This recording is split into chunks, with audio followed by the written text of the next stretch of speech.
Now,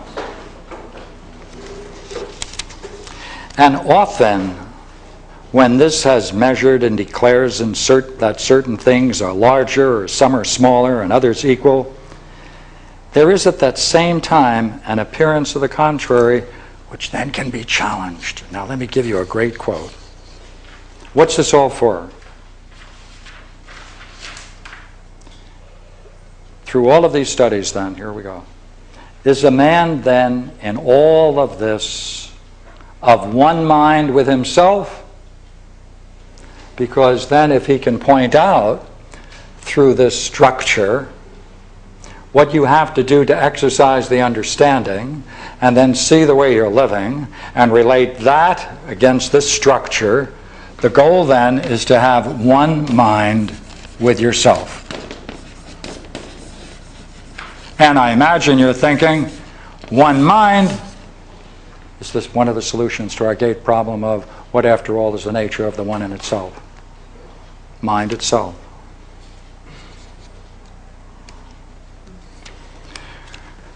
And again, I want to go back into the idea. Remember, we're talking about movements of numbers and speed and swiftness and slowness. Again, Book 10. This is where he's talking about the law, necessity of discussing the law and reason and the law.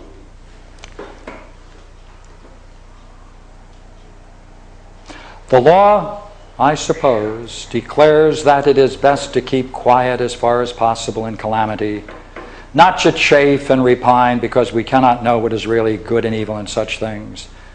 And it advantages us nothing to take them hard, and nothing in mortal life is really of great concern, and our grieving checks the very thing we need to come to our aid as quickly as possible in such cases. What's that? To deliberate about what has happened to us, and as it were, in the fall of the dice, to determine the movements of our affairs with reference to the numbers that turn up in the way that reason indicates. We should then determine what is best.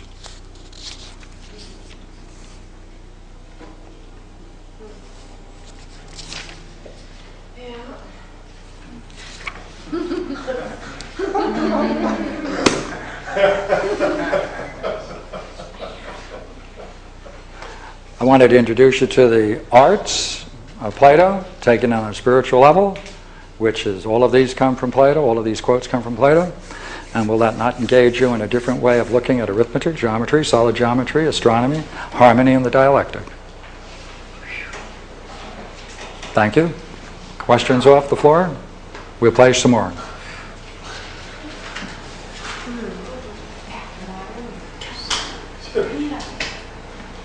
Could you speed up your presentation a little bit?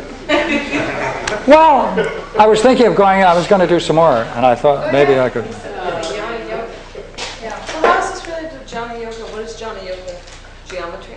Jnana Yoga? Well, Jnana Yoga is the term for using the mind to reach enlightenment. Not through any other discipline, but using the mind alone. And that's what he's doing, mind alone. And therefore I call it a Jnana Yoga. It's the search, what Plotinus calls, after the nature of the one itself. This is a Neoplatonic, it's been going on, it went on for 1,000 years until it came back to Europe in the 15th century. And they still play it. Yes, please. If I wanted to study this further, is there a good commentary, good standard work that I can look at? Pardon me? If I wanted to study this further, is there a good commentary, or what's your... Oh, certainly. Plotinus, first of all. Plotinus has a brilliant essay on the one. You see, this idea of the one is absolutely central. And he talks about it in a very, very... If you like beautiful language and skillful use of metaphors and constructions, Plotinus is your person. Get the O'Brien translation, that's probably the best and cheapest. It's in paperback. And it's very, very, very, very, very profound. He talks about, and also on beauty. You need on the one and on beauty. He talks about beauty. You see, he talks about beauty, same thing here. And he introduces it by saying, like, what is the experience of beauty? And he says, when it strikes you, It's immediate. You recognize it immediately. You welcome it as a friend. You can join with it. The barriers that separate you from it are dropped. You can then enter it to it and appreciate it and become one with it. That's what he talks. Very fine writer. Yeah. When he talks about the one, he takes it right from our everyday experience. He says, anything that is anything has to be a one.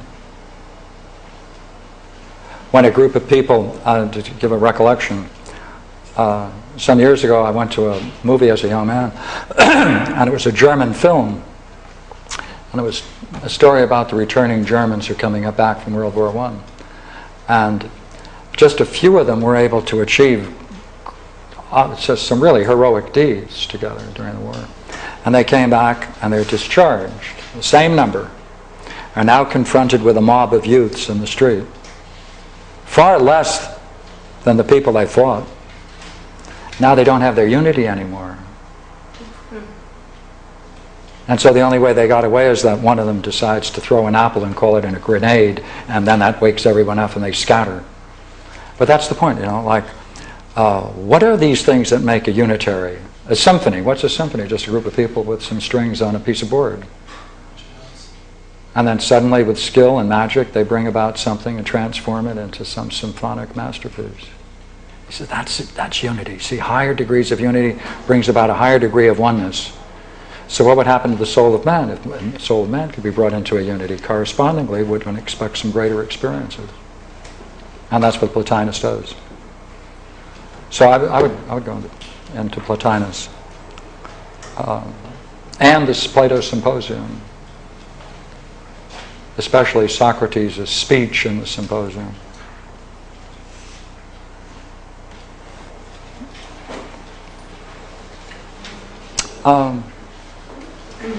Did you skip over kinship, or was that somewhere in between? No, I hope not.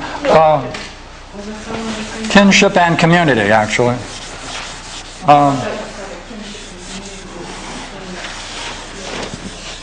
Okay, so that is between harmony and dialectic.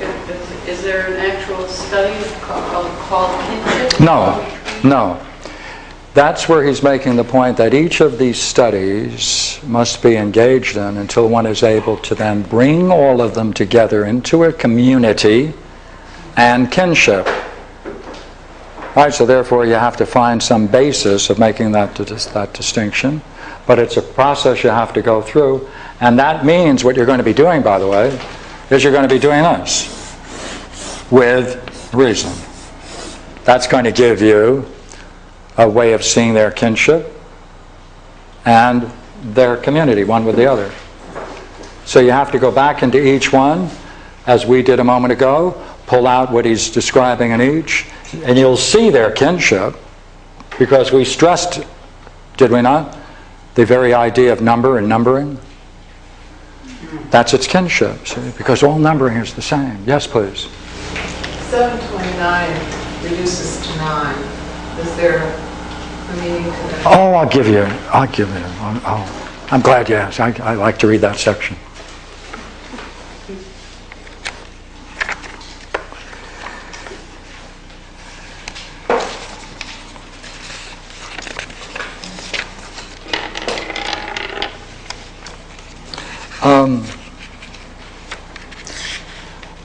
Of course, you see that 9 times 9 is 81, and when you 9 that, what do you get? 729. So that's the multiple, right? But